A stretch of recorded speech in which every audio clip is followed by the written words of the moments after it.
মাঝে মাঝে আল্লাহ আমাদেরকে দুঃখ দিয়ে পরীক্ষা করতে চান, এগুলো আমাদের জন্য খারাপ নয়।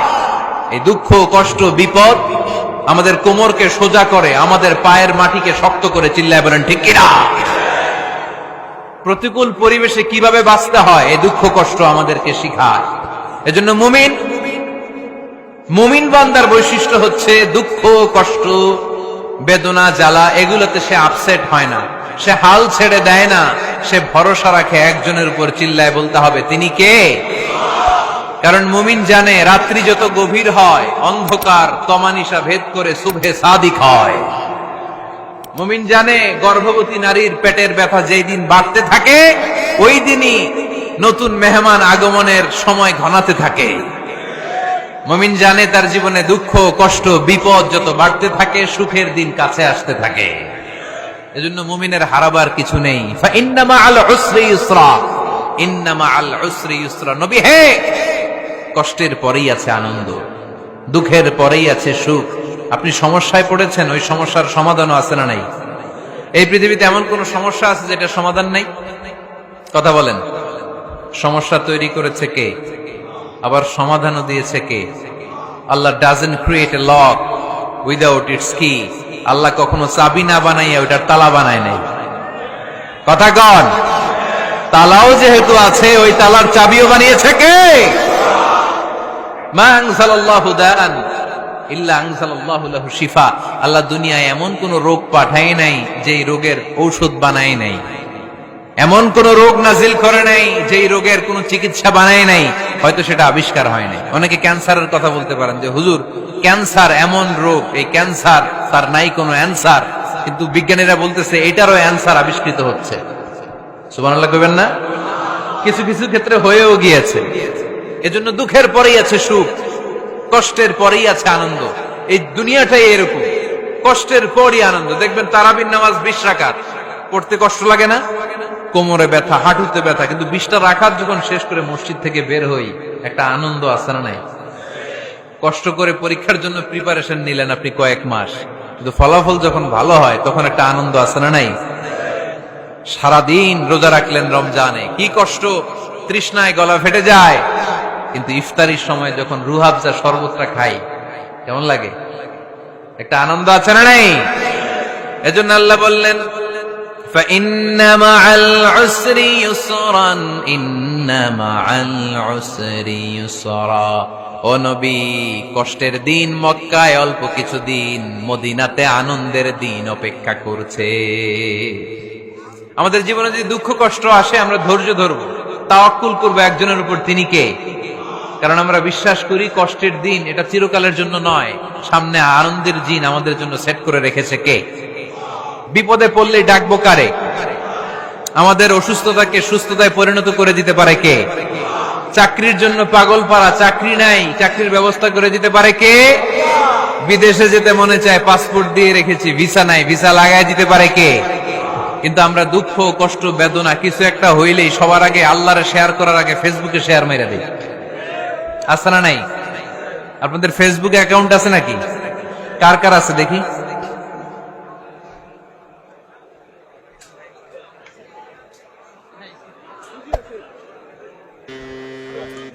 আছে আছে। এটার জন্য আমরা ভালো কাজে লাগাই, ঠিক কিনা?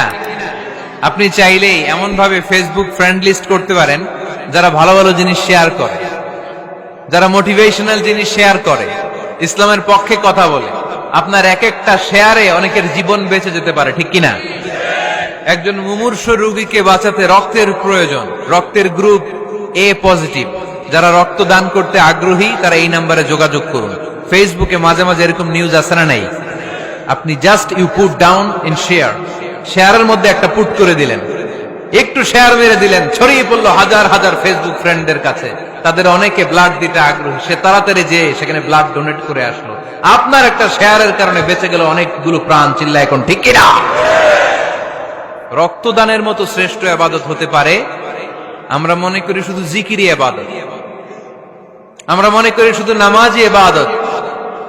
রক্তদান, এক ব্যাগ রক্ত থেকে অনেক মানুষকে বাঁচানো যায়। এর মধ্যে আছে হিমোগ্লোবিন, এর মধ্যে আছে প্লাটিলেট, আছে প্লাজমা। রক্তে একটা উপাদান আছে প্লাজমা, নাম শুনছেন? আগুনে পোড়া রোগীকে বাঁচাতে এই প্লাজমা লাগে। হসপিটালের বার্ন ইউনিটে যেয়ে দেখবেন মানুষ কিভাবে চিল্লায়। নুসরাত নামে একটা মেয়ে মারা গেল না, এক বদমাইশের কবলে পড়ে মারা গেল না? তাকে আগুন জ্বালিয়ে দেয়া হয়েছিল তার গায়ে, তার প্লাজমা গুলো জ্বলে গিয়েছিল। আগুনে পোড়া রোগীর যে কি কষ্ট, একটু দেখার জন্য হসপিটালের বার্ন ইউনিটে যাবেন, দেখবেন যে কি কষ্টে আছে তারা। এই প্লাজমা গুলোকে অনেক সেন্টিগ্রেড তাপমাত্রা নামিয়ে ঠান্ডা করে দেহে পুশ করা হয়।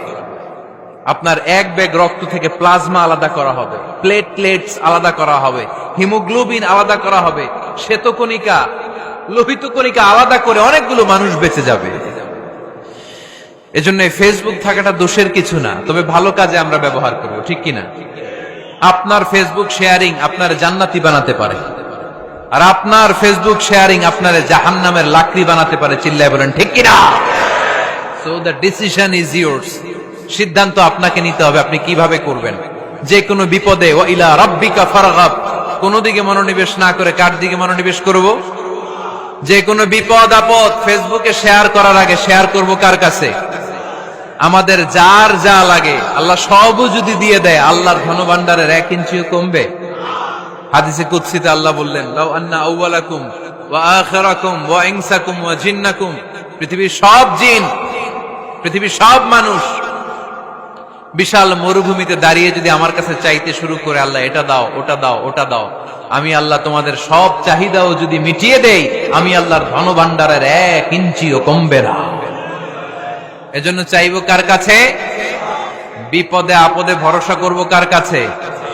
আর অবসরগুলোকে কাজে লাগানোর দরকার আছে না নাই? স্বাবলম্বী হওয়ার চেষ্টা করার দরকার আছে না নাই? ফা ইন্নামা আল উসরি ইউসরা, ইন্নামা আল উসরি ইউসরা। নবী হে, কষ্টের পরেই আছে সুখ, দুঃখের পরেই আছে আনন্দ। সব সময় মানুষের সময় একরকম কাটে না। এজন্য আমরা তাওয়াক্কুল করতে চাই একজনের উপর, তিনি কে? বিশ্বনবী বলেন, লিকুল্লি নবিয়্যিন দাওয়া মুস্তাজাবা। এ দুনিয়াতে সব নবীদের একটা করে মুস্তাজাবুদ দাওয়া আছে। আল্লাহ বলেছে, ও নবী, একটা করে স্পেশাল দোয়া করার সুযোগ পাবা, দোয়াটা করা মাত্রই কবুল করে নেব। বিশ্বনবী বললেন, এই পৃথিবীর বুকে যত নবী রাসূল দুনিয়ায় এসেছে, সব নবীরা তাদের স্পেশাল দোয়া দুনিয়ায় করে ফেলেছে, ইল্লা আনা, কিন্তু আমি করি নাই। বিশ্বনবী বললেন, ওয়া ইন্নী আখতাবিউ দাওয়াতি শাফাআতান লিউম্মতি ইয়াউমাল কিয়ামাহ। আমি আমার স্পেশাল দোয়াটা করি নাই, আমার স্পেশাল দোয়াটা আমি আমার গুনাহগার উম্মতকে বাঁচানোর জন্য কিয়ামত পর্যন্ত রেখে দিয়েছি। আমরা যেদিন বিপদে পড়ে যাব, যেদিন আমার আব্বা আমারে চিনবে না, আমি আমার আব্বারে চিনব না, নেতা তার কর্মীরে চিনবে না, কর্মী নেতারে চিনবে না, ঠিক কিনা? পীর সাহেব মুরিদরে চিনবে না, মুরিদ পীর সাহেবরে চিনবে না, স্বামী তার স্ত্রীরে চিনবে না, স্ত্রী তার স্বামীরে চিনবে না। নবী থেকে শুরু করে, ওলি থেকে শুরু করে, শহীদ থেকে শুরু করে সবার মুখে একটাই জিকির, ইয়া নাফসি ইয়া নাফসি ইয়া নাফসি। আকাশের সূর্যটা যেদিন মাথার কাছে চলে আসবে, জমিনটা তামার জমিন হয়ে যাবে, সূর্যের তাপে মাথার মগজগুলো ভাতের মাড়ের মতো গলে গলে নাকের ছিদ্র, কানের ছিদ্র দিয়ে টপ টপ করে বেয়ে বেয়ে নিচে পড়বে। ওই কঠিন দিনে কেউ কাউরে চিনবে না। বিষ্ণু বললেন, ওই দোয়াটা আমি দুনিয়ায় করি নাই, আমি বদরের যুদ্ধে মার খেয়েছি, উহুদের যুদ্ধে দাঁত ভেঙেছি, আমি না খেয়ে পেটে পাথর বেঁধেছি। আমি যদি ওই দিন দোয়া করতাম, আল্লাহ দোয়া কবুল করে নিত, জান্নাতি খাবার দিয়ে দিত, আমার মায়ের খাওয়া লাগতো না, তায়েফে আমার রক্ত ঝরতো না, দোয়া করলেই কবুল। কিন্তু ওই দোয়াটা আমি দুনিয়ায় করি নাই, ওই দোয়াটা আমার জন্য, আপনার জন্য, আমাদের জন্য বিশ্বনবী জমা রেখে দিয়েছে। এজন্য বিশ্বনবীর চিন্তা আর আমাদের চিন্তা এক চিন্তা না, বিশ্বনবীর পুরা উম্মতের চিন্তা। কিয়ামত পর্যন্ত যত মানুষ আসবে সবাই আমার উম্মত, না জানি তাদের নসিবে কি হয়ে যায়। এই চিন্তার বোঝা বিশ্বনবীকে কাবু করে ফেলেছিল। আল্লাহ বললেন, নবী, নো টেনশন, কোনো টেনশন নাই, আপনার এই চিন্তার বোঝাকে আপনার পিঠ থেকে আমি আল্লাহ নিজ দায়িত্বে সরিয়ে নিলাম। এজন্য আল্লাহ বললেন, আলাম নাশরাহ লাকা সাদরাকা ওয়া ওয়াদা'না আনকা বিজরাক আল্লাযী আনকাযা যাহরাক। যেই চিন্তার বোঝা আপনাকে কষ্ট দেয়, যেই চিন্তার বোঝা আপনারে পেরেশান করে তোলে, আপনার পিঠ থেকে ওই চিন্তার বোঝা নবী আমি সরিয়ে নিলাম। কি দিয়ে সরিয়ে নিল? কোরআনের আলো দিয়ে। আওয়াজ করে বলতে হবে, কি দিয়ে? বিশ্বনবী মক্কায় দেখতেন মূর্তির পূজা হয়, আল্লাহর ঘরের ভিতরে 360টা মূর্তির পূজা। বিশ্বনবী দেখতে পেলেন দুর্বলের উপরে সবলের অত্যাচার। বিশ্বনবী দেখতে পেলেন নারীদেরকে অত্যাচার করা হয়।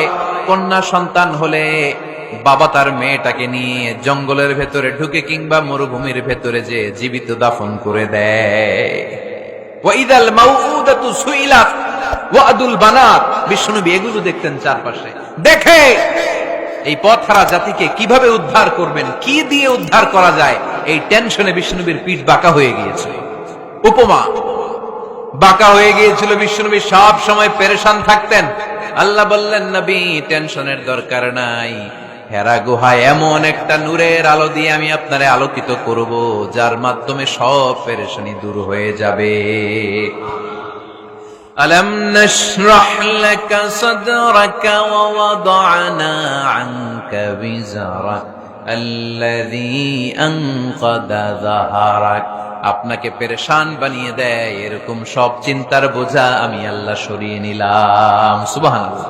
আল্লাহ আমাদের সবাইকে কথাগুলো বুঝার ও আমল করার তৌফিক দান করুক। আমরা পড়ি আমিন।